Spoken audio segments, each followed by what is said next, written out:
So my question is, and then I'm going to come to ADD, because I definitely, we cannot have this interview without talking about that, because there's so many people here that identify with distractibility. So how does one change the atmospheric conditions of their life in a positive way? Because there's a lot of people running the world right now that are creating the worst shit storms on the planet. Yeah. And so I just wanted to get your perspective on that. Yeah, so the first thing is to recognize that there's a problem. Now, a lot of people don't recognize it. They keep trying to run away from it. And one way to run away from recognizing that there's a problem is that you become addicted. So for example, we did this the first time we spoke, but let me do it with this audience, okay? I'll give you a definition of addiction that I don't think is controversial. So an addiction is manifested in any behavior in which a person finds temporary relief or pleasure and therefore craves, but then suffers negative consequences, and they have difficulty giving it up despite the harm. So it's pleasure, relief, therefore craving, short-term, long-term harm, inability to get up. That's what addiction is. I said any behavior. I didn't say drugs. It could include drugs. Of course it does. Cocaine, heroin, crystal meth, nicotine, caffeine, alcohol. But it could also be gambling, the internet, pornography, sex, relationship, work. And in this culture, workaholism is rewarded, like my workaholism was rewarded, shopping, any range of human behaviors. The issue is not the activity, it's the internal relationship. Pleasure, craving, relief, harm, inability to give it up. So I'm going to ask you guys a question here. If, according to that definition, you recognize that sometime or another you had some kind of an addictive pattern in your life, just raise your hand. Okay, again, it's virtually everybody here.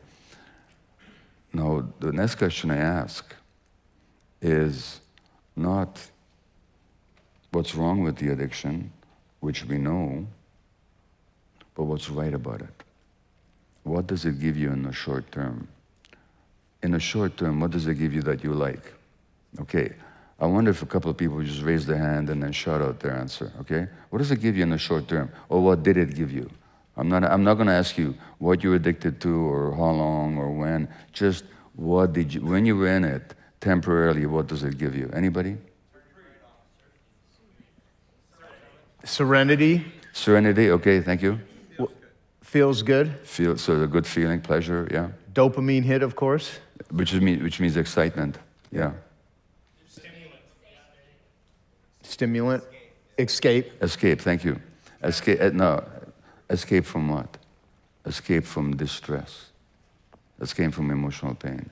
Serenity, a sense of aliveness, escape from pain.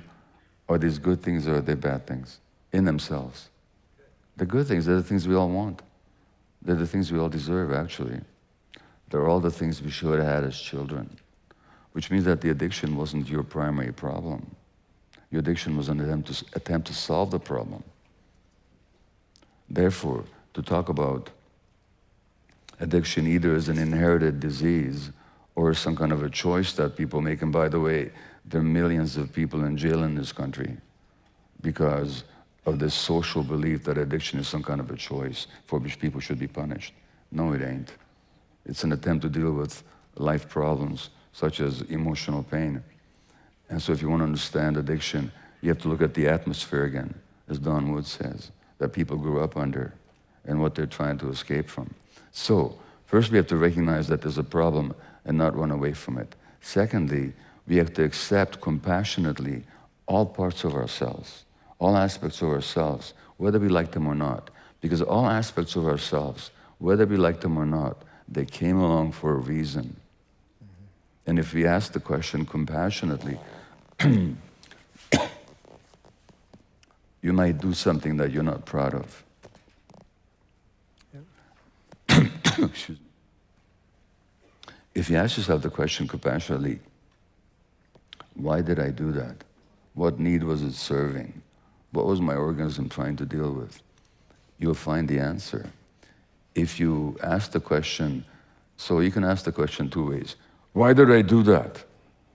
Or why did you do that? Do you think there's going to be an answer? No, because that's not a question. That's an accusation against somebody else or against the self. And as one of my spiritual teachers says, only when compassion is present will people allow themselves to see the truth. Now, if you ask somebody else, not, why did you do that? But, I know you're a good person trying to do your best. Any idea why you did that? Now, that's a question. And the same with yourself. If you put to yourself, no, why did I do this? But, I wonder why I did this. That's what a compassionate inquiry is. Yeah. And my belief is that the answers are within all of ourselves. They actually are. And if we're compassionate with each other, which is so much of what you talk about, and if we're compassionate with ourselves, then the answers will emerge. So that's the beginning, is to recognize there's a problem and to be compassionate about examining the sources of that problem. You've done a lot of work in drug and addiction research, and what is your perspective on addiction and recovery, and how can we best help families heal and recover, since you know that's one of my main areas of focus? I think addiction's a really tough problem. Very. First of all, I think it's universal. I think all of us are addicted in one way or another to one thing or another. The only reason we don't see that is that some addictions are socially acceptable. Yeah. Workaholism. Workaholism, addiction to shopping, addiction to power, addiction to thinking, which is very prominent in intellectual circles. I mean, there's all sorts of things. How to deal with addictions, I think is really tough. I mean, one strategy is to shift addictive behavior to things that are less harmful rather than more harmful. You know, it's better to be addicted to running than to cigarette smoking, for example, but it's still an addiction. To try to get to the root of addictive behavior, I think that's really tough. I think that's, I think the people that have it right are Buddhist psychologists who say that the root of addictive behavior is attachment. It's the illusion that satisfaction and completeness come from something external to you. And until you can practice realizing that you are complete as is, it's hard for you to be free. I think the most encouraging thing that I see about addiction is that, and this is true of everything I looked at, whether it's cigarettes or heroin, if people progress, I mean, just go through life enough and don't, get snuffed out in one way or another, one day their motivation to drop it reaches a point at which it's easy. You see people that have tried to quit smoking again and again, and they talk about what a struggle it is and how hard, and they go back to it. And one day a person wakes up and it may be looking at stained fingers or looking at a dirty ashtray, and suddenly they don't want to do it anymore. Right. And that time it's easy. The problem is you can't put motivation into another person, and that's the frustration of addiction treatment. All you can do is arrange circumstances and encourage people to try and keep trying, and one day the reservoir of motivation is full enough that it becomes easy. Yeah. Well, this will always sound kind of weird when I bring up addiction and stuff, but you are very knowledgeable in the area of shifting consciousness. And so, I believe that addiction is a solution. It's not a very good solution. It could kill you. And I also believe that I'd like to see policy change, because you can't punish the pain out of people. And right now we have the criminal justice system treating addiction, and we need a more compassionate approach. And there's ways to really shift consciousness. And so I want to ask you about plant medicines and psychedelics, because I see MDMA coming down the pike, psilocybin. Yep. You have lots of experience with, you wrote a book called The Natural Mind in 1971. My first book, yeah. A revolutionary approach to the drug problem. And you thought this would totally shift, but what happened is this war on drugs happened. And I'd love to have you, I know this is not an easy question, but what is consciousness? I mean, and looking at altering it and shifting it in ways so you live in the world in a better, happier, more connected space, because I think the opposite of addiction is connection. And so anything you could speak to that. Well, that's a big subject. Yeah, it is. I know. I would say, the argument that I get into with scientific materialists is over the nature of consciousness. They think that consciousness is a product of brain biochemistry or electrical activity in the brain. I think that consciousness is primary, and that I think consciousness organizes matter into more and more complex forms. There's no way of proving one or the other. It's just a different worldview, but I find that my worldview makes things much more interesting.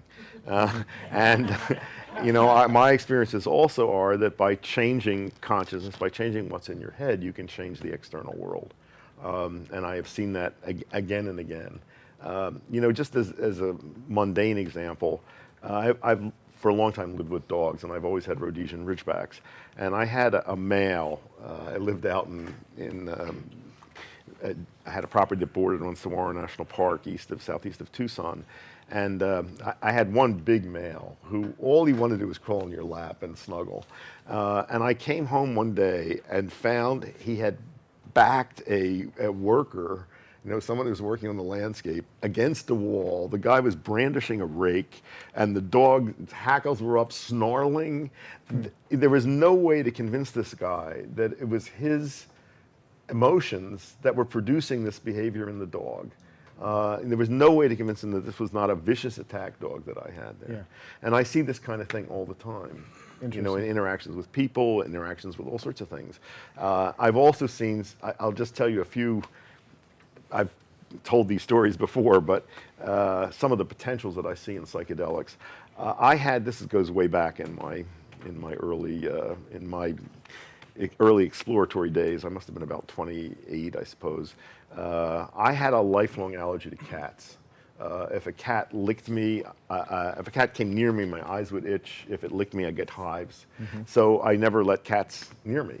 And one day I took LSD with a group of friends outdoors. It was a beautiful day. It was just fantastic. Everything was wonderful. In the midst of this, a cat jumped into my lap. And my immediate reaction was sort of this. And then I thought, this is really silly, you know, and I relaxed and I petted the cat, had no allergic reaction. I've never had one since. So instant disappearance of a lifelong allergy. Yeah. Tell you what, right around this same time, even more, I mean, not even, first of all, I'd love to open Dr. Weil's allergy clinic.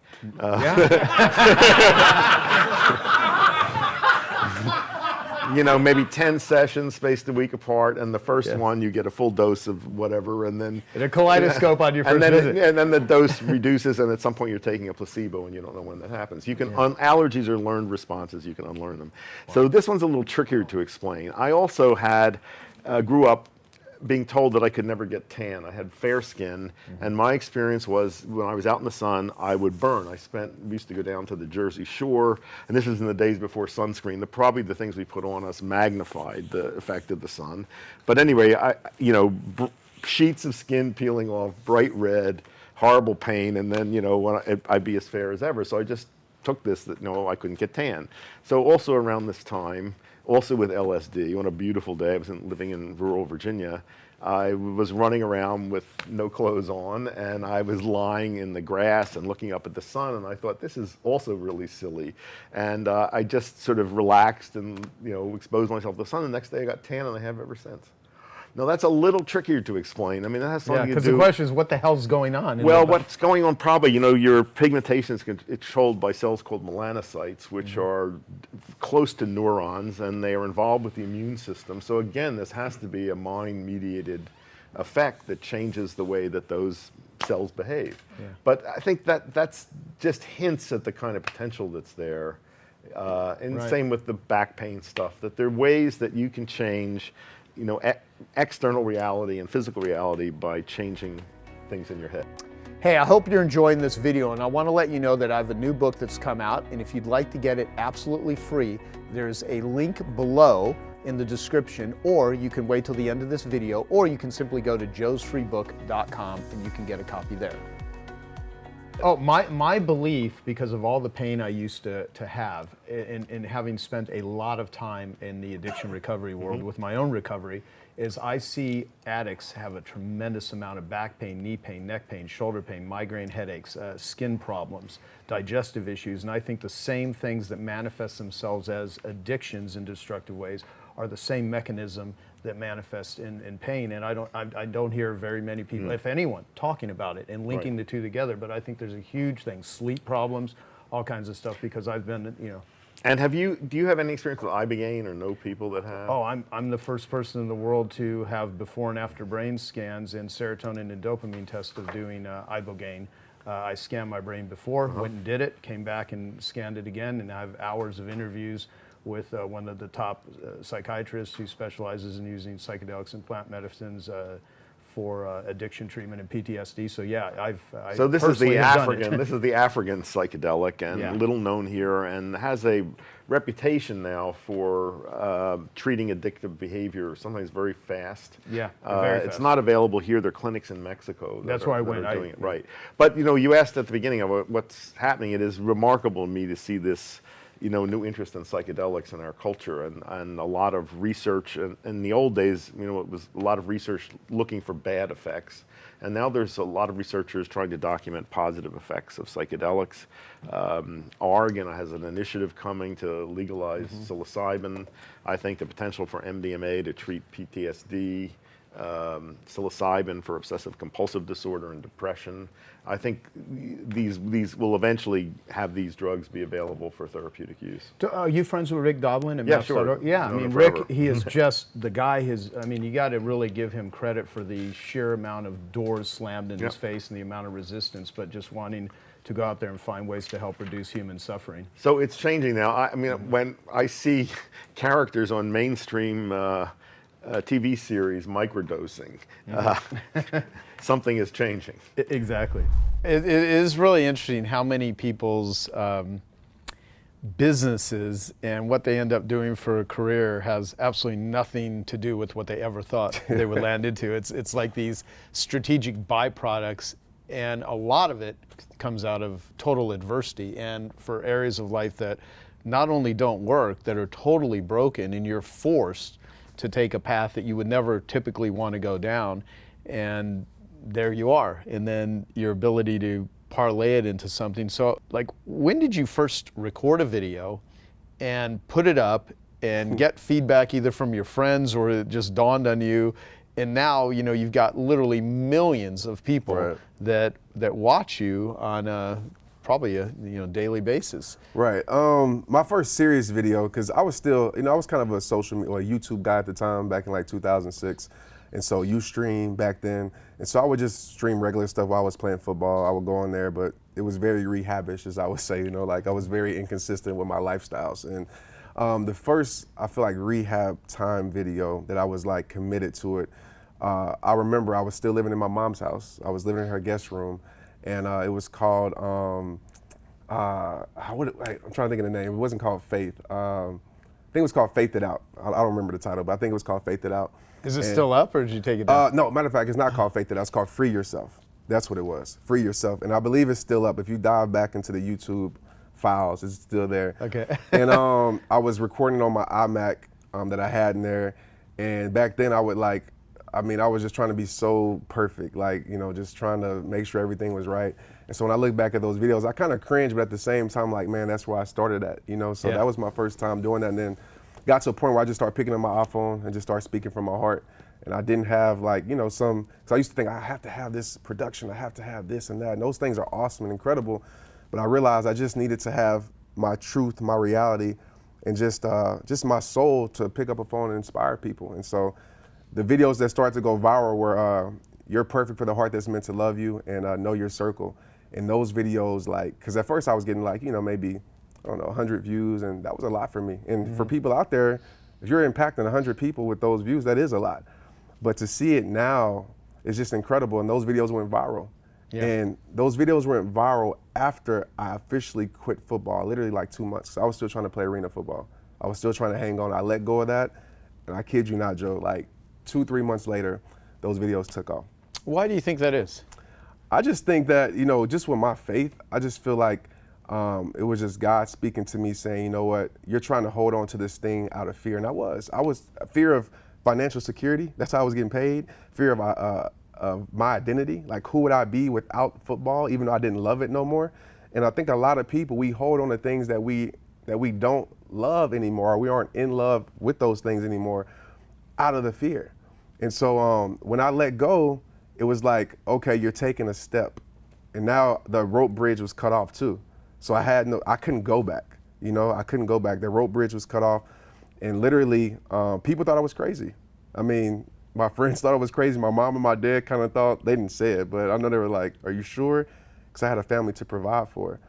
And I was like, I don't know how I'm gonna do it. I don't know what's gonna happen, but I know this is the purpose for my life. Because when I was on that stage, I'm not gonna go through that whole story, but when I was on the stage speaking to 3,000 kids, my very first big speaking engagement, I didn't want to do it. I was nervous. And on that stage is where I found myself, because I prepared the whole night before. I prepared this long layout. I knew it I always say like a rap verse. But as soon as I stepped on stage, I went blank. And at that point, I was like, I can either sink or I can swim. And I said, God, use me. So a lot of people ask, like, where do you get your speaking from the heart style and just your passion? It was in that moment, because I had nothing to lean on except my story and myself. And with kids, you can't fool kids. They'll let you know, like quick, a youth. And at that moment is when I realized, like, man, I still had confidence in the midst of fear. I still had power in the midst of my weakness at that moment. So I said, this has to be what I was created to do with my life. And at that moment is when I made those calls and called my coach, told him I'm not coming, called my friends, called my parents, and that's when rehab time really started. Wow. So let me ask you about, because you weave a lot of God into your videos, and I always tend to try to bring it up because I sit and think of who are the listeners here that are atheists, that don't resonate at all with God. And my background, my mother was a former nun. She actually left the convent because she had gotten ill, and met my father in church, and they ended up getting married, and I was raised Catholic. And my experience with it was very negative. And I, even to the point where this whole notion of God, with all of the being molested as a kid, my mother dying, lots of abuse, lots of things that happened, it wasn't until later in adult life where I realized I have a real issue with this whole God thing. And even though I spent thousands of hours of my life praying and going to church every day when I went to Catholic school, I just could not feel this connection with this source. And so to this day, I always am a little suspect when someone is so hardcore about what they think God is, because there's many different perceptions of that. The real question is to not go into trying to describe God, because you're going to have a million different versions. It's more about faith. And so what does God mean to you? And where does this faith come from? Because I think a lot of times people have a real, your messages, I don't care what anyone, if they're religious, spiritual, atheists, sure. There's so much good in what it is that you share. And what I don't want to do is have someone either cut themselves off because they're like, oh, they hear this charged word, which is very positive for some people and extremely negative for others. So I'd love to get your perspective on that. For sure. And I always tell people, like you said, I mean, people who follow me, I've had, Muslims, atheists, and everything, and I think they look at the message and take what they need and leave what they don't, and they respect my beliefs. That's what I'm always a respecter of people's beliefs, and only can speak about just in my life. Of course, I was raised around it. My dad's a pastor, and my grandmother, all those things, but it wasn't until two situations happened in my life that really made me draw me closer to God. One was when I was 6, 7 years old. I had a real bad asthma condition. Of course, it's a lot better now with more knowledge I have, but living in New Orleans with that humidity, I mean, I'd take breathing treatments every night. It was bad. It got to a point where I was coughing so bad that my blood vessels turned white. I mean, my white around my eyes, my blood vessels popped, so all the white was red. And so I would go to school, and that's the first time I get bullied, 2nd grade. They're calling me like devil boy, all these things. And I was sick, and my mom, my mother didn't know. The doctor gave us a suppressing cough medicine, which made it worse. And my mother said, something told her, God, for her, told her, through a friend, like, hey, take that baby to the hospital. Like, literally on the way to the hospital, I get there, get in the ER, and I still remember like it was yesterday. They put me down, and my mom leaves the room, and it's this one guy across the table, his son had just got shot, and I stopped breathing, stopped breathing, gone pretty much. And the only thing I remember is them bringing me back.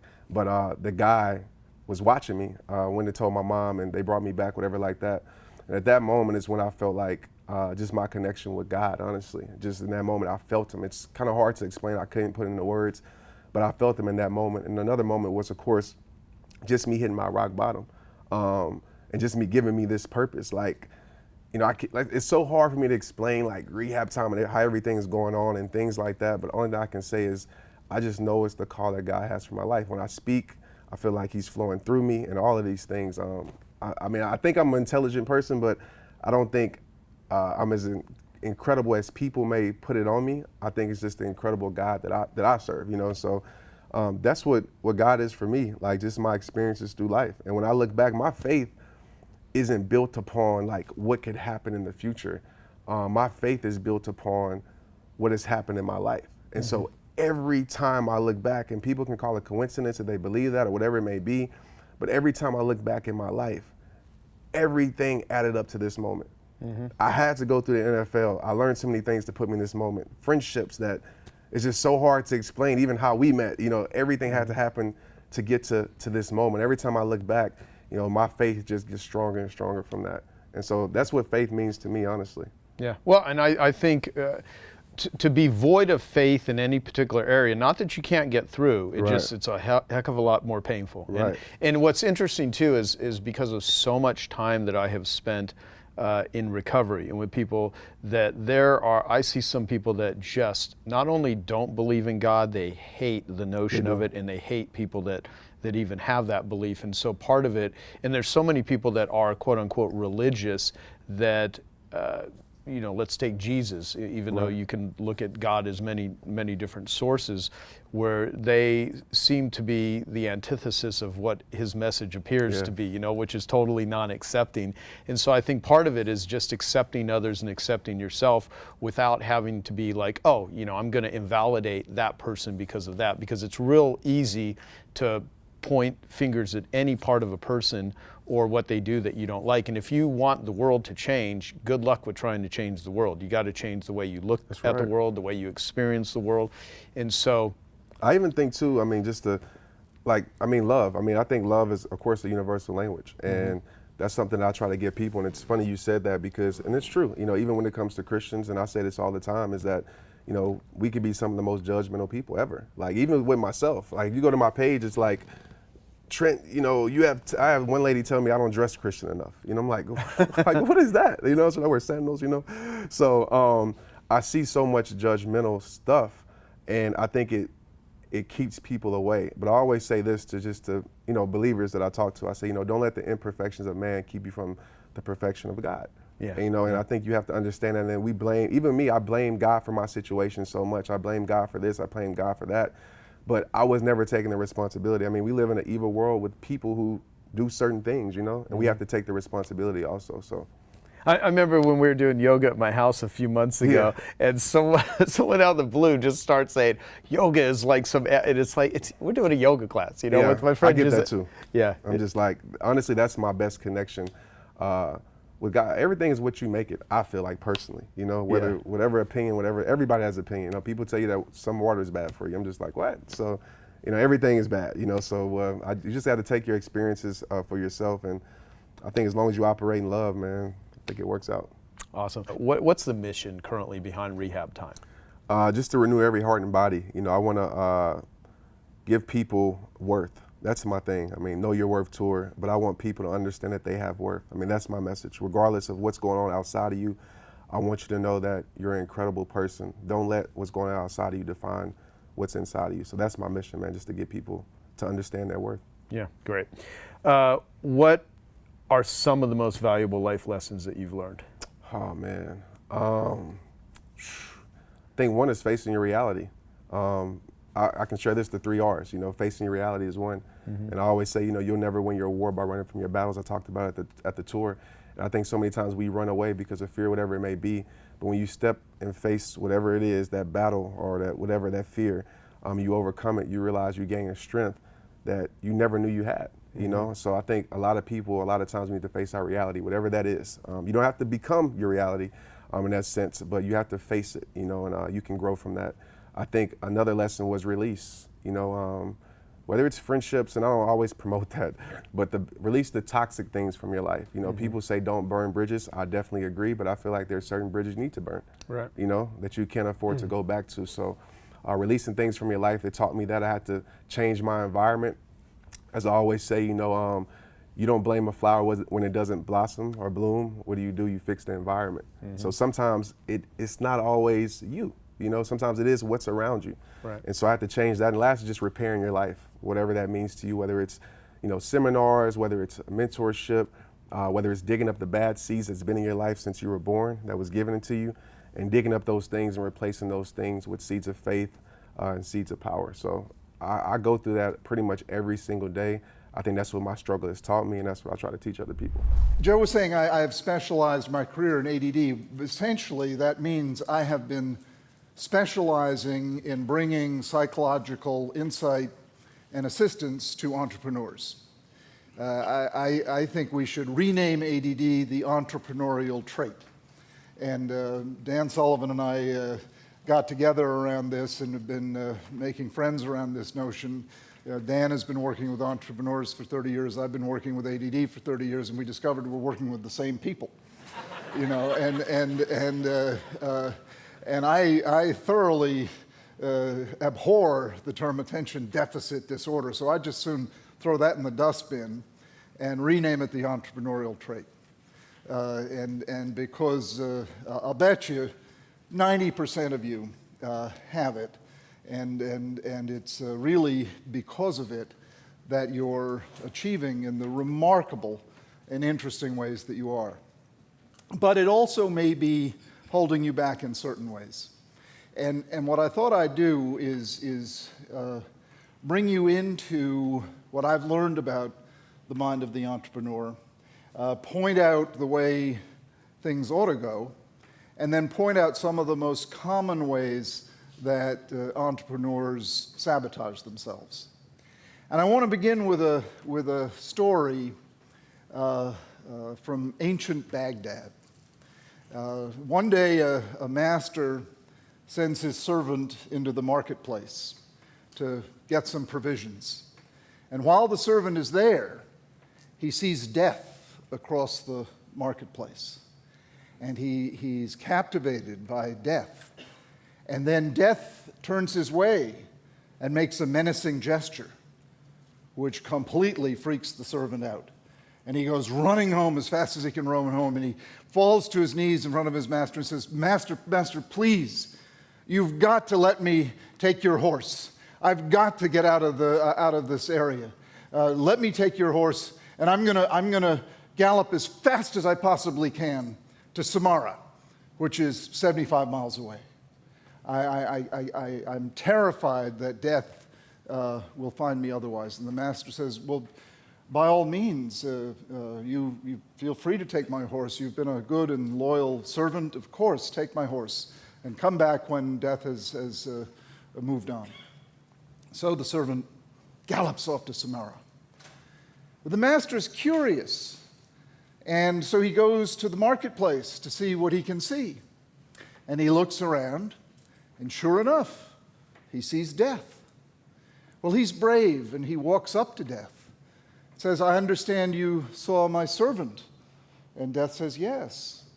And the master says, and I understand you made a menacing gesture toward my servant. Why did you do that? And death said, oh, that was not a menacing gesture. It was simply a gesture of alarm and surprise. I didn't expect to see him here because I have an appointment with him tonight in Samara. And it is amazing to me how many people I encounter in my life, as well as my work, who are galloping as fast as they can in precisely the wrong direction, believing that they're heading toward their salvation, when in fact they're heading toward their destruction. One of the unique opportunities I get is to tell people that that's what they're doing. I often think I'm sort of like The fool in classical drama, you know, kings would hire fools to whisper in their ear the stuff they didn't want to hear. It was a dangerous job because sometimes they'd be put to death for their trouble or they'd be whipped. But I sort of think that's what a psychiatrist does. You know, we're paid to whisper insights that maybe someone doesn't want to hear. And then it is up to that person to reverse direction or not. The way the arc, what I call the arc of the entrepreneur, ought to go, if you're not galloping towards Samara, usually begins with some kind of success. Now, it may have happened yesterday, or it may have happened when you were 10 years old on a paper route, or maybe, as in Dan's case, when you were able to wangle the extra cookie out of your aunt, and you felt that thrill of succeeding at bargaining, at selling, at getting a profit that you never thought you could get. And you feel that rush, that excitement, which is so much more than just the cookie or just the fee, the rush of I can make something grow. I can make something happen. And I did it by my wits. I didn't follow some instruction manual. And you get hooked. And then most entrepreneurs, from that success comes a dream. And they imagine a conglomerate. They imagine asteroids. They imagine, they dream big. It's in entrepreneurs' DNA. They dream very big.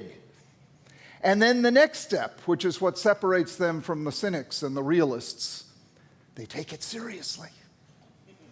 They say, I'm gonna populate an asteroid. I'm gonna develop a real estate agency for outer space. I'm gonna do these things. They take it seriously, which again, as I say, separates you all from the realists and the cynics. And then they begin what I call the avid and faithful pursuit. Avid and faithful pursuit. Faith is, you know, the assurance of things hoped for and the conviction of things unseen. You all have faith. You may not have religious faith, but I can promise you, you feel the assurance of things hoped for and the conviction of things unseen. That also separates you from other people. You begin this avid and faithful pursuit of what many people think are crazy goals. Think of who colonized this country. Would you have wanted your son or daughter in 1600 to get on a boat and come over here? It's as crazy as Peter Diamandis wanting to colonize outer space. I have a sign in my office that says, don't wonder if your ideas are crazy, wonder if they're crazy enough. And you all specialize in taking seriously and faithfully and avidly pursuing these crazy ideas. This country was colonized by people like you, separating themselves from the gene pool in England, from the conservative non-risk takers to the wild-eyed, visionary, pioneering, swashbuckling, cowboying folks that became our ancestors, your ancestors. And it's why I love entrepreneurs. You have the assurance of things hoped for and the conviction of things unseen. And guess what? You make it happen. So the avid and faithful pursuit then leads almost always to disappointment. You don't get there right away. And once again, one of the key qualities the entrepreneur kicks in, which is grit. You don't have give up in your vocabulary. You don't have it in your DNA. You don't do that. It's just unthinkable. It's just not an option. And it's not because you have some slogan, failure is not an option. It's because that's not who you are. You're just not built that way. You don't give up. So when you encounter disappointment, which you invariably do, nobody rides a bicycle without falling off first. When you encounter disappointment, you just say, well, no is the first step on the way to yes. And you keep at it, and you try it again, and you try something else. And almost always, what happens is the next step, which I call intervention. Maybe it's divine intervention, or maybe it's something more practical, like you go to take Dan's strategic coach, or maybe you come here and someone gives you the bright idea, like we were swimming in bright ideas. We've been swimming in bright ideas all morning. Or maybe you partner up with the right person. Maybe you meet someone at the table today. There's some kind of intervention that gets you past that stuck place. And then you're on your way to realization of the dream. And that's what I call the arc of the entrepreneur. And it's wonderful. It's magnificent. It is what makes life not only exciting, but productive, and what makes being alive today such a colossally exciting opportunity. The world has never teemed with so much opportunity for so many people. Never. Never. And the obstacle now is psychological. Psychological. So what are the traps that I want to point out to you to help you avoid? Now, there are many, many traps, and I'm going to highlight 5 of them. But I want to underline that my message is by no means negative. I'm just cautioning you. My message is 1,000% positive, that now is the time to be alive. If ever there were a time for an entrepreneur to say, praise God for having me be born now, this is it. This is the time for us folks who have this kind of brain. By the way, I have the entrepreneurial brain. I have ADD. I also have dyslexia too, and I wouldn't trade either one of them for the world. It's a terrible mistake to call these conditions disabilities. They're traits. They're traits, and if you manage them right, they become enormous assets in your life. I tell people I don't treat disabilities, I help people unwrap their gifts. And these conditions are markers of talent. People who have this kind of mind, they're markers of talent.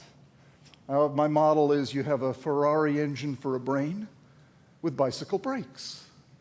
And I say, don't worry, I'm a brake specialist, And when I strengthen your brakes, then you'll be able to win races. Now, if you don't strengthen your brakes, a Ferrari with no brakes is kind of dangerous. So, and that's why you see the prison population full of people with undiagnosed, untreated ADD. I am so grateful to be here because, of course, brains run the world. They run the stock market, the local market, huge corporations, mom and pop shops down the street. Brains run governments, although not that well. Schools, it's actually our program in the Fraser Academy in Vancouver. We teach thousands of kids every year to care about their brains. Churches, we have a brain health program in churches around the world. Families, it's my family, and you. Yet most people rarely think about their brains, which is a huge mistake because success in anything you do always starts with a healthy brain. After looking at now 115,000 scans on some of the most interesting people in the world, including Joe, it is very clear to me that when your brain works right, you work right. And when your brain is troubled for whatever reason, a head injury, an infection, mold exposure, you're going to have trouble in your life. With a healthy brain, people are happier, physically healthier because they make better decisions, wealthier because they make better decisions, and they're more successful in everything they do. When your brain is not healthy, people are sadder, sicker, poorer, less successful.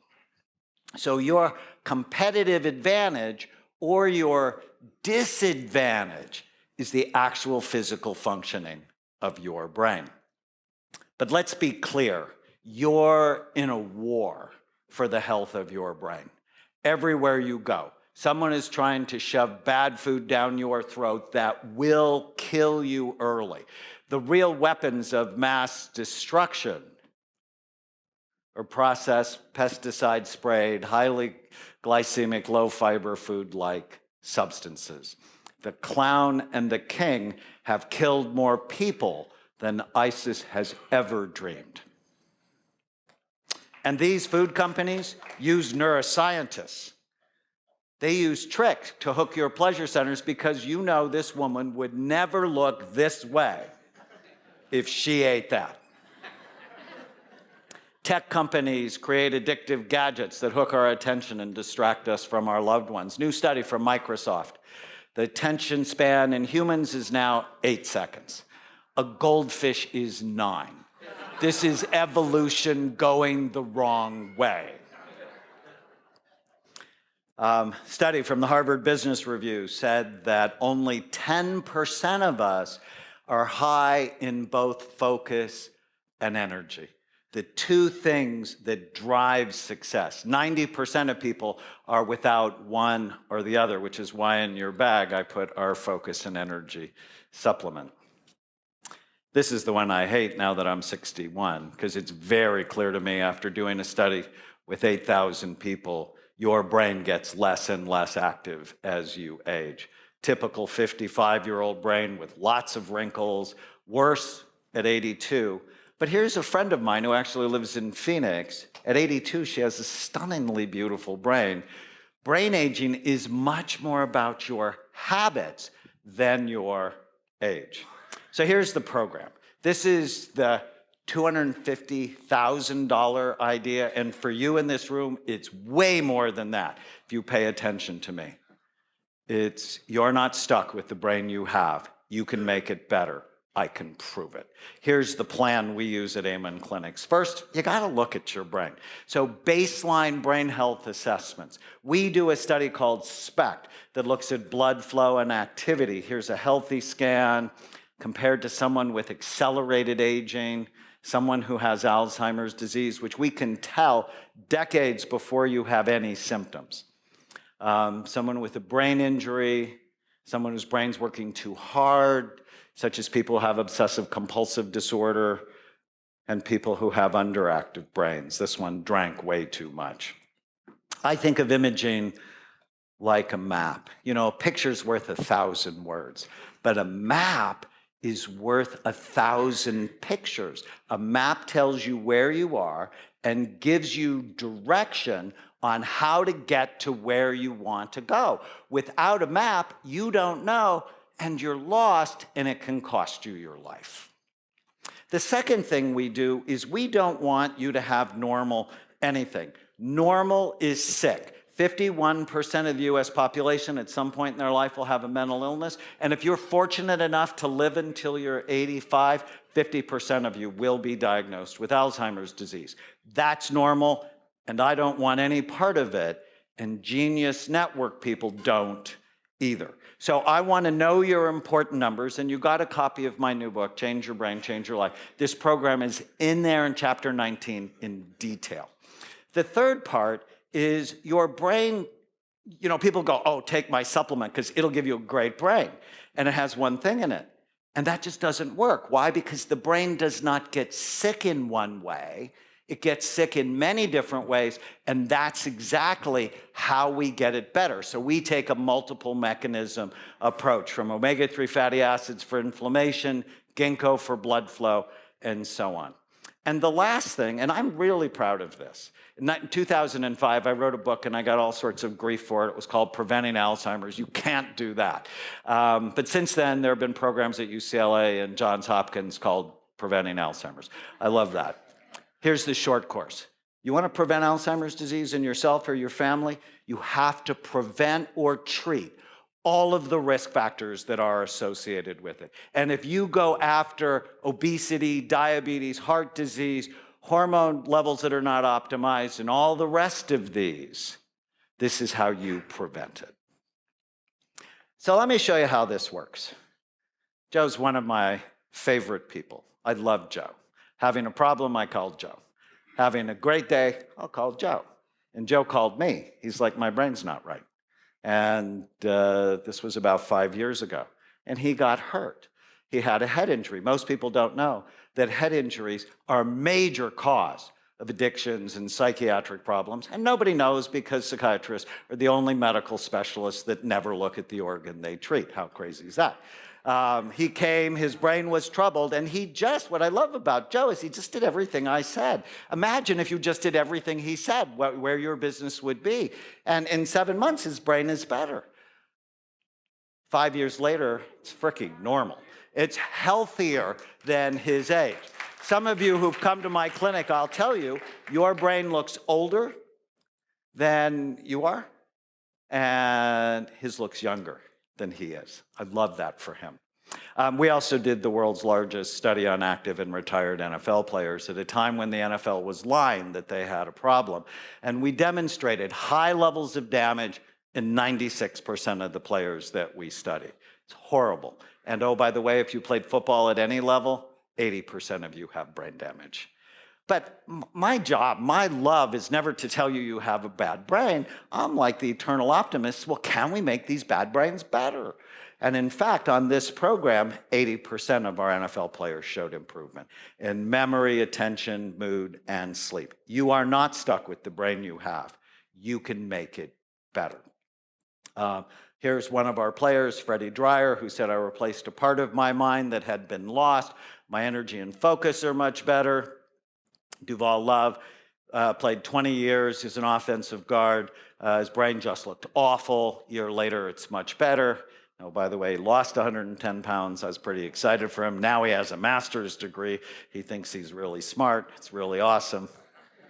And so November 3rd, Change Your Brain, Change Your Life, which is in 26 countries, and I'm so proud of this book.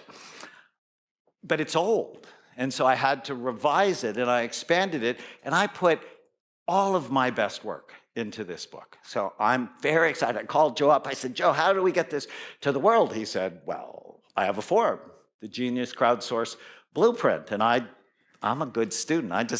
I do what he tells me to do. So we have a name. I changed my brain and changed my life to win the prize, best video or essay on how you used my work to help your brain in your life. Our goal is 1,000 stories, 1 million more books sold. And the prize is we will pay for you to come to Southern California, get a full evaluation that we pay for. I'll actually do it because I don't do many of them anymore. And we'll give you a year's worth of supplements. And the deadline is February 14th because that's Love My Brain Day. And the first day, we got 60 entries. So we now have about 2. It's been out for like 4 days. So one of them, Steve writes my rental car confirmation number, and I'm thinking, why do I want to know this? The reason I know is that I'm supernaturally able to remember things that I would never have been able to, and they don't go away. My productivity and creativity is off the charts. I'm able to connect with my wife in ways I've never experienced, and the sexual intimacy is another area of peak performance. I love that. But my favorite one so far is Cheryl. My brain was broken. Because of your work, I went from being homeless and hopeless without the custody of my 3 children to being an RN on a busy surgical trauma unit in a stable relationship, but most importantly, I'm able to be a good mother to my children. You are not stuck with the brain you have. You can make it better. I can prove it. I am so excited to be here because what I get to do is talk about my obsession, which has been the brain. But I want to start with this slide. I saw this recently. If you knew a train was going to hit you, would you get out of the way? So that's going to become very important. It's 1991. I'm a psychiatrist, been a psychiatrist for about 10 years, and I order my first brain SPECT study. SPECT looks at blood flow and activity. It looks at how your brain works. It's different than a CAT scan or an MRI. Those are anatomy studies, so we're looking at function. So I'm the director of a dual diagnosis unit, a psychiatric hospital unit that takes care of drug addicts. So this is a healthy brain. This is an addicted brain. And right away, you realize why you shouldn't do drugs. It's because they damage your brain. I got so excited about this technology that I scanned everybody I knew including myself. And when I scanned myself, this is my first scan, I was horrified. I'm like, why is it so bumpy? A healthy brain is fat and beautiful and smooth and even. And I was horrified because I don't drink. I've never used drugs, but I had meningitis when I was in the Army when I was 18, and I had a lot of bad brain habits. And what I'm excited about, what our work is all about, 20 years later, my brain is younger, and it doesn't usually work that way. You literally can change your brain, and when you do, you change your life. Imaging changed everything for my children because, in fact, if you dated one of my daughters for more than 4 months, you had to come to the clinic and get a scan. It's actually Meet the Parents, but worse. Imaging changed my love life. After being in a long marriage that I wasn't very happy with, I was determined the next woman I would give my heart to, I would first see her brain. And so I got very attached to Tana, and 2 weeks later, she's in the clinic, she's getting scanned. Her brain is beautiful, now she gets to stay.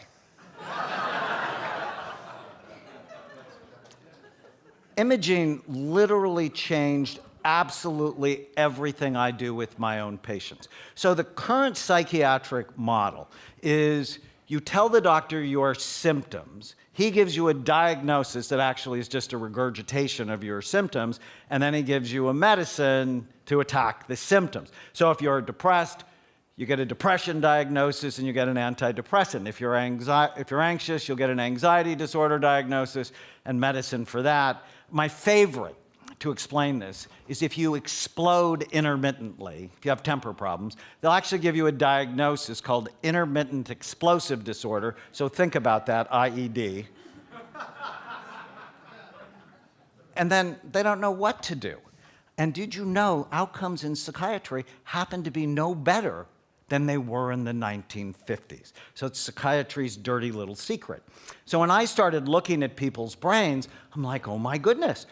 Scans taught me that depression wasn't one thing. In fact, it's a symptom, that there were many different causes. In fact, giving someone the diagnosis of depression was exactly like giving them the diagnosis of chest pain.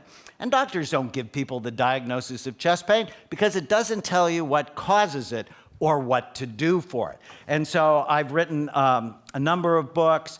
My latest one, Healing ADD, where I talk about 7 different types of ADD. Don't put everybody on a stimulant because you can make some people much better and a whole bunch of other people dramatically worse.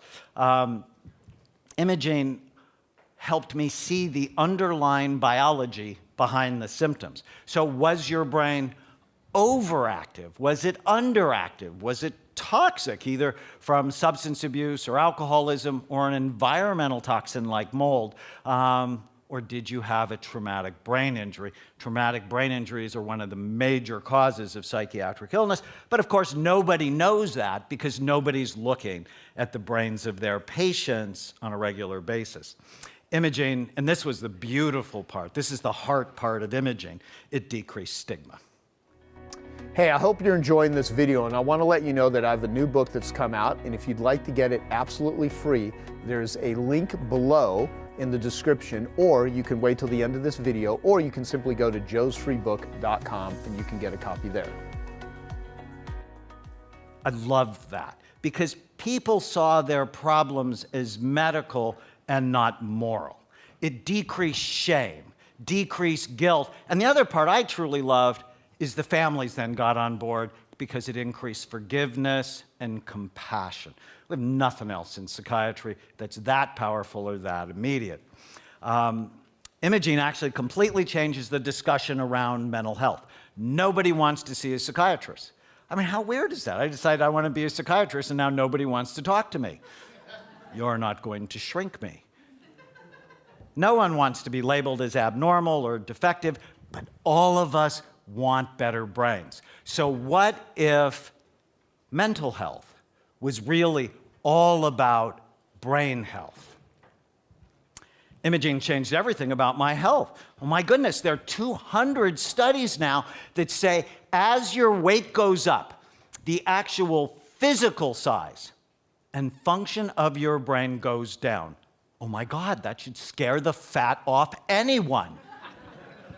This is the biggest brain drain in the history of the United States.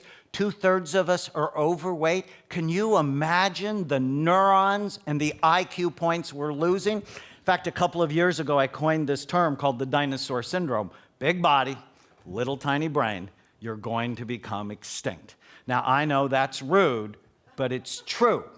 And when I read the first study, I lost 30 pounds because I don't want to be a dinosaur.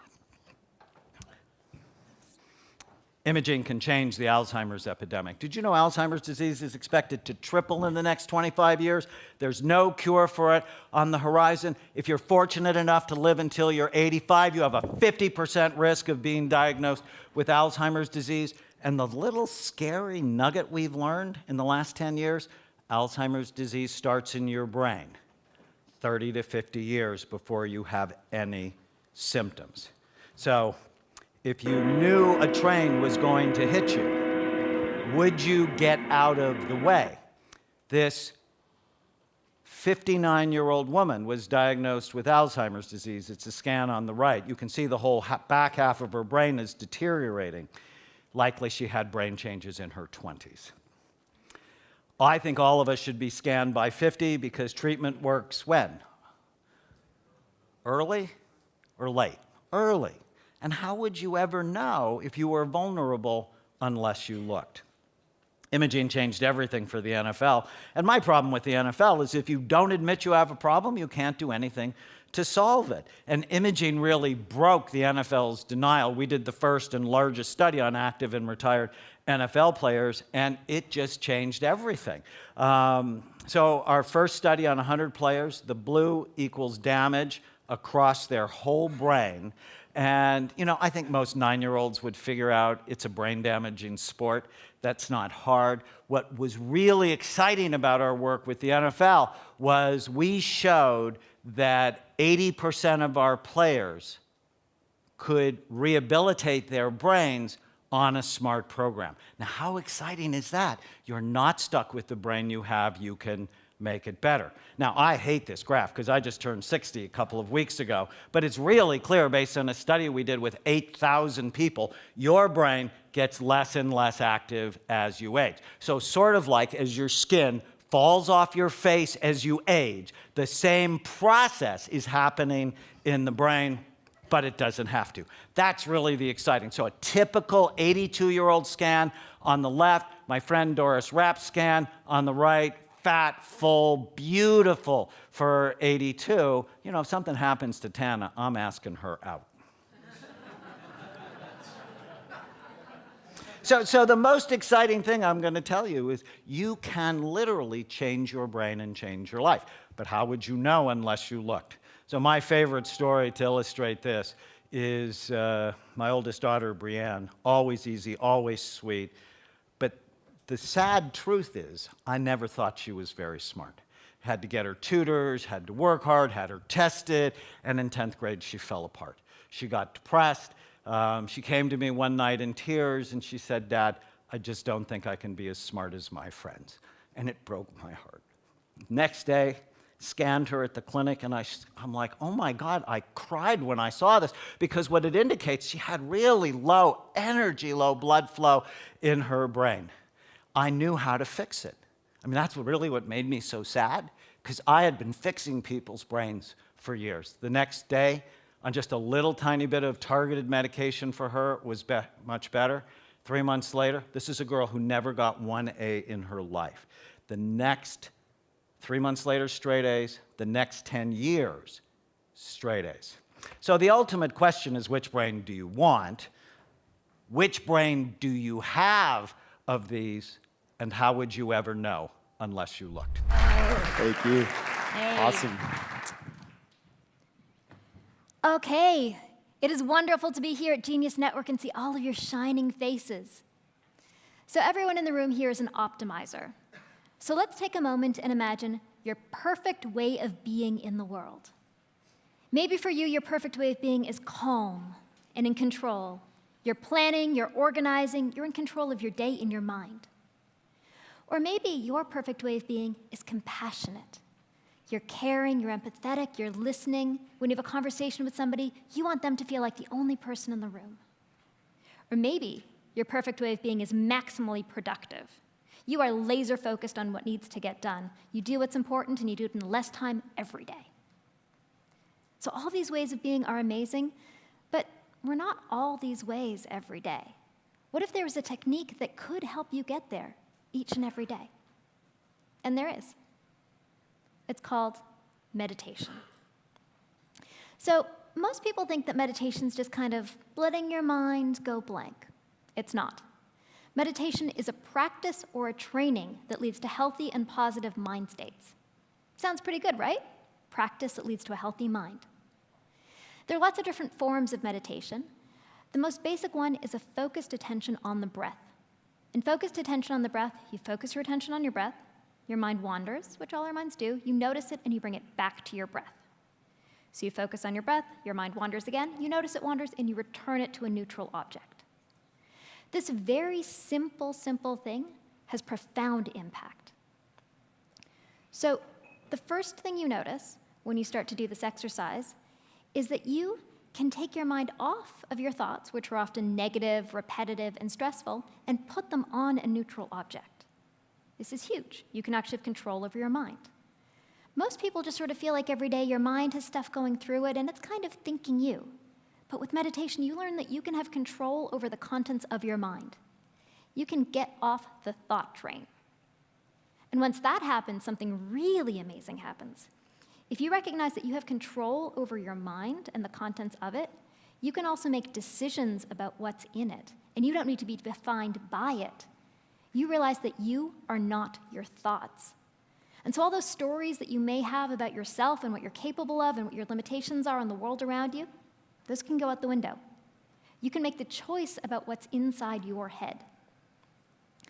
And then you realize the same thing can happen with your emotions.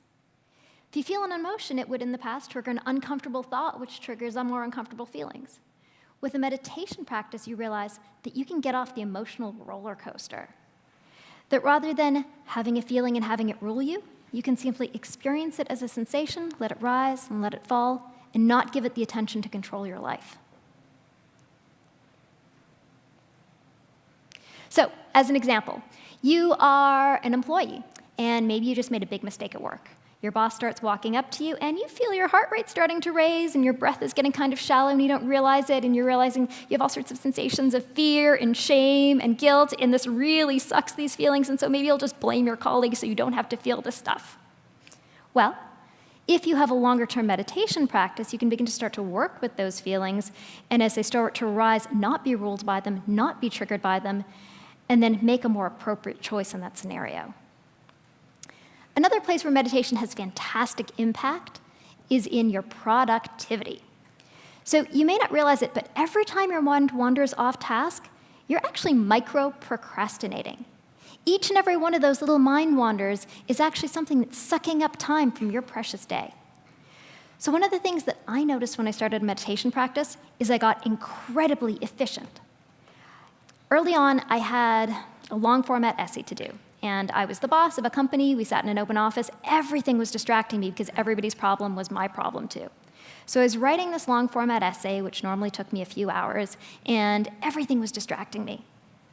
But once I started a meditation practice, those long format essays just became really efficient because each of those distractions I could say, nope, don't care, back to the task at hand. You're a distraction, don't care about you, back to the task at hand. And I finished one of those things in 45 minutes. So all of these great benefits that we've discussed, improved productivity, better emotional responsiveness, they actually have corollary changes in your brain.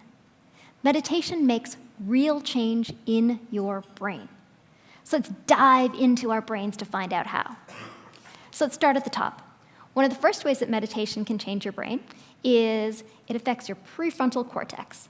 Fantastic news, we have this area at the front of your head called your prefrontal cortex. It's our attentional control center. It helps us plan, it helps us process and organize. It's amazing. Bad news, as you age, your prefrontal cortex thins.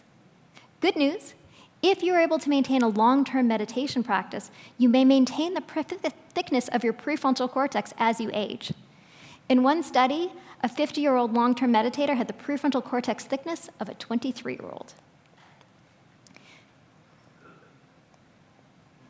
Meditation can also help you downregulate your amygdala.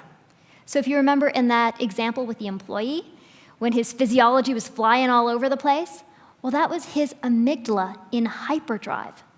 Meditation helps you actually calm and downregulate your amygdala so you can calm and manage your body's emotional responses. Meditation also can increase the volume of your hippocampus, the side of your brain right there, right in the middle.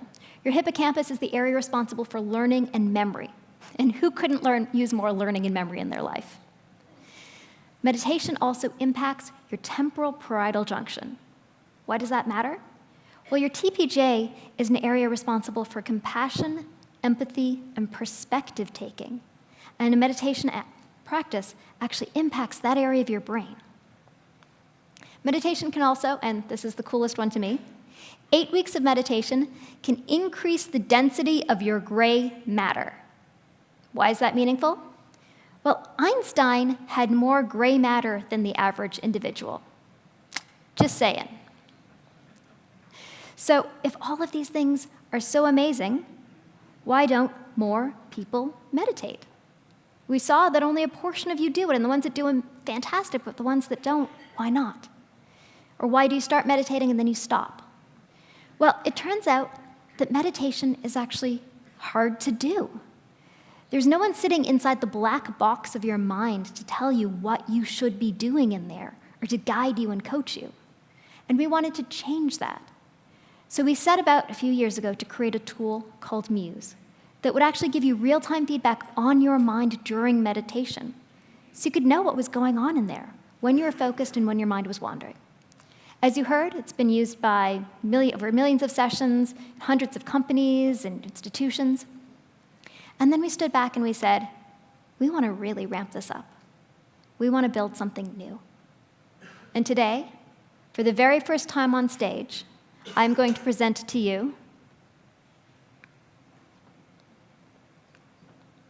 Muse 2. It's a beautiful, slim little device, slips on just like a pair of glasses. It has sensors that track your mind and your body during meditation to give you real-time feedback to start, deepen, and enhance your practice. So those of you who know Muse 1 will know that Muse 1 had EEG sensors to track your brain during meditation. Muse 2 adds sensors that track your body, your breathing, and your heart to give you real-time feedback on your brain and body to guide you into a deeper practice. So Muse's body sensors track your body's movements to guide you into stillness and to help you find a pain-free posture for meditating. For a lot of people, this is the first place to start. Muse 2's breath sensing technology tracks each and every one of your breaths and guides you in breathing exercises to calm yourself or to energize yourself. Within this very same device, there's also a heart sensor that tracks the beating of your heart and gives you real-time feedback on it. It's a beautiful experience.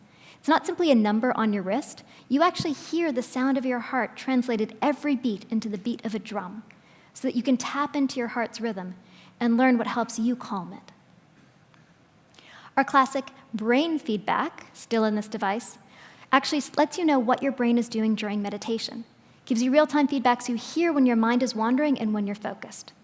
The metaphor we use is your mind is like the weather. So when you're thinking, distracted, you hear it as stormy, and it guides your brain into calm. So not only is there real-time feedback that actually guides you into an ability to harness and hone and calm your brain and your body, but there's also data. All this rich, beautiful data that's actually showing you what your brain and body is doing so that you can understand it, track it, and improve it. It's like having a little coach right inside this device. So meditation is amazing, but you need to actually build a daily practice. So we have a motivational architecture in there that helps you build a practice and even lets you schedule your meditations. Because meditation really is amazing. It's one of the best things you can do in your life. but so few people actually do it. And in order to get this benefit, you need to actually do it each and every single day. It's like going to the gym. You go to the gym for your body, you go to the gym for your mind. And when I asked Joe, why does he meditate every day? What are the benefits that he experiences? He said that meditation helps me respond versus react. So you owe it to your mind and your body to teach it how to shift its responses so that you can live more productively, more compassionately, more happily, and so that you can make the choice of how you want to show up in the world every day. I had 100,000 talks in my head. And when she asked me, the guy with ADD at that moment, what do you want to talk about? I did the smartest thing in the world. I asked my wife, what should I talk about? And literally she said, let me think about it for a second. And she comes back, she goes, here's what entrepreneurs deal with. I know you always talk about influence, you always talk about sales, getting people to get their point across, stuff like that. Why not help people with the biggest thing that they deal with, the shit that shows up in our lives? And the majority of you're master marketers. You're really great at getting your point across, but how much time are you spending marketing to you to get yourself to be less bothered? Because isn't that what we do in business? Like literally, you got a person with a problem, you hit them over the head a little harder, you sell them a Tylenol, and then you get them on auto ship. How many of you know what I'm talking about? That's our job. That's what it is we're here to do. But the question is, when something shows up in our life, how much time and energy are you literally taking? I'm going to question you. Here's question number 2, that she gave you the ultimate question. I'm giving you question 2, and really ask yourself this very simplistic question is, how often are you spending time rewording and recalibrating things in your life that may be slowing you down and possibly bothering you? So I'm going to give you 6 steps here that are very simple. I use this for high-level intervention work. Eunice has been to our event before, and she's seen me do this, where someone that's been raped or abused has a problem, 30 years of issues, and I get them to see it differently in 10 or 15 minutes to change their emotions. But there's little things that happen in our day that wind up being big challenges for ourselves. So I'm going to give you a little synopsis real quick. I want you to imagine you're 4 years old again. Okay, you're 4 years old, 3 years old, 2 years old. And don't be that person that 4 years old was a bad year for my life. Pick a year, it doesn't matter. You're a little kid. And you're walking down the street, and there's a little hole in the ground, and you step in it. And immediately your parent says to you, or someone next to you goes, you tripped, are you okay? Now before that, nothing had occurred. Your foot went in a hole. Immediately, you were told that you tripped. Your brain says tripped. When I trip, people get worried, something must go wrong. Now, when Tucker was talking about earlier about jamming stuff down in our body that lives there for a while, you're starting to develop a little something called a pattern. Tripping is bad, and I get people's attention. Well, you're about 8 years old, and you're with your buddies, and you trip, and you fall, and they laugh at you. Now tripping is bad, you fell, people laugh at you, it's the wrong thing to do. Then you're 15 years old, you're playing ice hockey, and the coach says, you need to do a drill you're not comfortable with. Or you're doing gymnastics, something you're uncomfortable with. Or you're in business at 35 years old, and you're wondering why you're the person that won't do something that's outside of your comfort zone. And what the most stimulating thing for me to think about is, all of us have the ability to do this with others, but how much time are you spending working on yourself? So my challenge is, I'll do my little 7 minutes left of this talk. I'm going to challenge all of you, even over the next month, spend 7 to 10 minutes thinking about the word choices that you use in your life. And Tony brought up something a little bit ago, and I started reframing immediately because my brain is always in reframe. Meaning when you said your challenge, like my partner died, and I finally made as much money as I wanted to make in my life, and I'm more miserable than I've ever been in my life.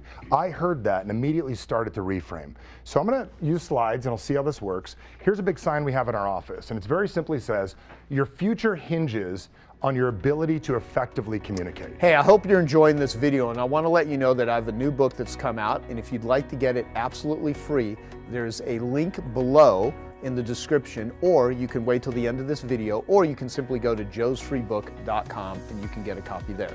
Now, after reading the book about why, I thought about this for a second, and why we do what we do is that I truly believe that communication is the most underdeveloped and underutilized asset we have as human beings. Most people are miserable at communicating with other people and themselves, and when you communicate with yourself in a weak way, you typically get a weak life. So when I explain this to you all real quickly, I'm going to ask all of you to realize this. How many of you have had some shit happen to you in the last week that's not what you expected? How many of you, raise your hands. Okay, how many of you in the last year have had shit happen? Okay, how many of you recognize that immediately when that shit occurred, it happened and your brain was searching for, what do I actually call this thing? Because you've never actually had that moment before. So Doc, you're gonna get this immediately. I'm taking like Sigmund Freud, forgive me. And I'm taking all of the work, I get that backwards sometimes. And maybe all of you will learn that if you actually put things backwards in people's brains, they'll learn to start seeing things differently. And you'll realize very quickly that one of the smartest things you can do is screw up during your presentation, say something backwards or use somebody's name backwards, and they start questioning everything else, and they start questioning themselves. So pay attention to this because it'll make sense. So the first thing that happens is an event occurs. Little boy trips in hole, or just little boy foot in hole. Go on date, somebody does something you didn't ask them to do. What happens is an event occurs. Immediately in our brain, anytime we have an event occur in our lives that we've not experienced before, the brain almost immediately starts looking for answers. Oh my God, what is this called? What does it look like? What does it do? And all that happened was an event. If you look, the 21st of whatever the hell month this is got circled. There was an event that occurred. Tony made more money than he ever made in his life. His brain said, what do we label that? It's supposed to be a great day. See, my question for Tony is, what Tony did was, he set a plan for himself that said, he set an event, that one day I'm going to make more money than I've ever made in my life. And what that's going to be called is the happiest day of my life. It's going to be called the reckoning. It's going to be called the breakthrough. It's going to be called everything I invested, every dollar in every event ever in his life. And he told himself a story. Am I correct? We do this all the time. We put a label on something, no different than I tripped. As soon as you get a label, the brain immediately gives it meaning. Now what you said is, Tony said, I'm unhappy. What does that mean when I'm unhappy? Wow, things in my life are not working out the way I want them to. Now what's fascinating is, let me give you another example here because I have 6 minutes. I'm going to walk a few people through this right now. Who here has had some challenge, something show up recently that's not like super complicated like a divorce with a narcissist? But has anybody had something happen recently that's a challenge that wants to jump in? Go quick. What's that? You got to go quick. I want to jump in. I have a narcissist stepson. Oh geez, the narcissist again. Okay, very good. Who told us that he wasn't going to come for Christmas Eve dinner. But so let's go back again. So what happened is, we had an event that happened. Somebody made a promise, correct? Correct. Very good. And immediately somebody made a promise. So immediately you labeled it. And you labeled it and said, somebody didn't follow through, correct? And immediately after that is, what does that mean? That means that that person is a liar, that person lied to me, that person let me down, correct? Now, anytime you label something and you give it a meaning, which we all do immediately, all human beings do this in a matter of seconds. You can slow this shit down. I've learned how to slow this down. I'm out with my wife one day, and we ran into a jumping cholla. How many of you ever done that before? A jumping cholla. Let me explain real quickly. If your wife's screaming and she goes, ow, there's something on my leg, don't always grab it. Because I grabbed the jumping cholla off her leg, now my hand was stuck to her leg. Okay? And immediately I'm looking at this thing, I said, wow, maybe this is telling us that we need to be closer or spend more time together or communicate better. And she's like, no, it's just a jumping cholla. Our brains, what? Okay, it is a poisoned latent cactus. They call it jumping because they go in the wind. It's like a baseball. They're like, oh, look how cute that is. And I'll tell the story another time how I try to get it off my hand like this. And then we were out for a run and I tied my key to my shorts. You know how boys do that? And I put it down my pants. So I had to whole nother conversation, a whole nother day. But I created meaning out of it. So the whole thing with Tony, for an example, and I'll explain this in a minute, is what that means is, so what Tony created for himself is, I set a goal for myself, just like you. You thought things would be different this time with this guy. So you lied to yourself. And then you start questioning, how often do I lie to myself? I got 2 minutes and I gotta get to the point. So what happened with Tony is, Tony goes like this. I'm just gonna backtrack and he had an event occur. I'm gonna make this ultimate amount of money. He lies to himself, tells himself that this is gonna occur. Then what happens, he labeled it, said to be the best day of my life. He added meaning to it, said, things are gonna work out great. But what then really happened is, Tony basically said, but the meaning, what does it really mean, is that what else in my life is not working out the way I want it to, or what else am I lying to myself about? So my question for you is a little different, because I want to switch this back and I want to help you out a second is, basically, who told you that making more money would make you happier? You did. Me. You came up with that. So basically you were wrong. Yes. And you don't like being wrong, because accountants don't like being wrong. So really, you're not bothered that making more money you're unhappy, you're really bothered that you're wrong. Let's step ahead another thing. And what happens when you actually become wrong? We're just playing with this, and none of this is true. You feel something. You're wrong, you feel insecure. So then Tony's like, wait a second, is my whole life bullshit? I told myself if I finally get to this place in my life, I would be happy. How many of you are resonating with Tony's story for your own life? If you are, say I am. Anybody catching this? So what happened with Tony, and I'll be done in like a minute, okay? So or 3. So what happens is, give me a second, it'll be worth it. I just told her not to be because I know you're just being, you're being Michael. I'm being Michael, and if not, I'm gonna be a narcissist for a second, fuck off. No, I'm just kidding. But, so what happens is Tony feels something, and he says to himself, wow, this is uncomfortable, I don't like this. And then what happens is he reacts, and he goes, I don't know what to do, I go in my shell, this is what I typically do, and after we react for a while, what happens is you get a result. You get an unhappy person. I've watched that most of us look to change people's lives. We like to get them to pretend that the event didn't occur. And no, that didn't happen. It's one of the worst things you can say to somebody. And then we try to change the reaction of what they're doing. Like, stop doing that.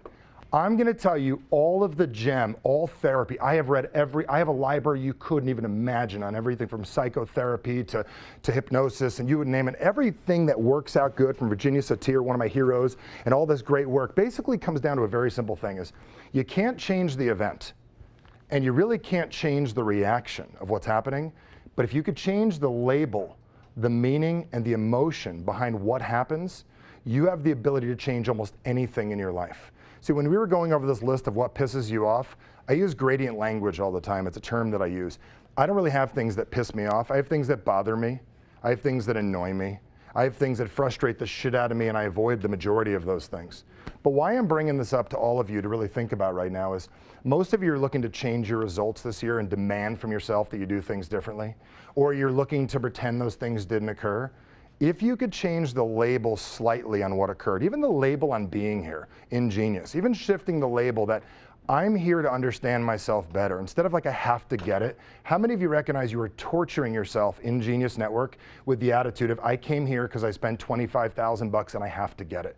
If you're here I'm here to improve myself and find a few things that can make my life better, the emotion in your body starts looking for things differently. Your biochemistry changes, your emotions change in a major way. So why I'm bringing this up is, if I were to recalibrate Tony here real quickly in less than 30 seconds, I would say, Tony, basically what happened is you told yourself something was gonna happen that didn't happen the way you wanted it to, correct?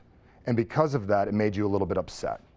So it wasn't that you made more money that was your problem, is that you actually did something you didn't expect. You actually achieved something you've always wanted and you thought you'd have a different result, correct? So you were wrong temporarily.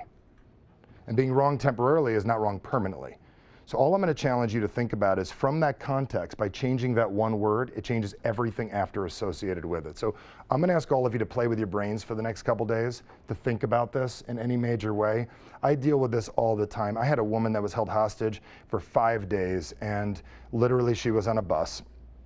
And basically she said, 4 hostages, I'm in Israel, there's 4 hostages on a bus, and all of you hold yourself hostage from time to time. And she was on a bus in Israel, and there's 4 hostages, got her on the bus, kept her there for 4 or 5 days. I said, okay, so 4 hostages on the bus. I said, 4 got on, 5 got off. She goes, what the hell are you talking about? I said, what do you mean? She goes, you're not listening, Michael, you're being an asshole. I said, no, you don't get it. I'm confused. 4 hostages got on the bus and 5 got off. She goes, is your math bad? Are you stupid? What's wrong with you? I said, I think I'm hearing you clearly. 4 hostages got on the bus, kept you captive for 5 days, and 5 hostages got off. She goes, no, there was 4 hostages. I said, no. 4 got on the bus, you were there, and you decided to join them for the rest of your life. You're holding yourself hostage. You became a terrorist and you joined them. You've been terrorizing yourself for years. When she realized that she wasn't held hostage, that she was terrorizing herself, her emotions changed immediately. She got back to me. I'd worked with her 10 years ago, changed her life, changed her relationship. By one shift in one word, it's like marketing. One shift. Joe could change one word in your context of your copy, or Tucker, one word, or yesterday when he was talking about you and your, changes everything. So my question is, were you terrorized, or are you terrorizing yourself? Okay, I hope you found that video awesome and useful. So if you want to get a free copy of my book, I want you to click here. And if you want to watch some more videos that'll be useful and awesome, click here. Go ahead. They're over here. Do it now. Come on. Thank you. Watch him.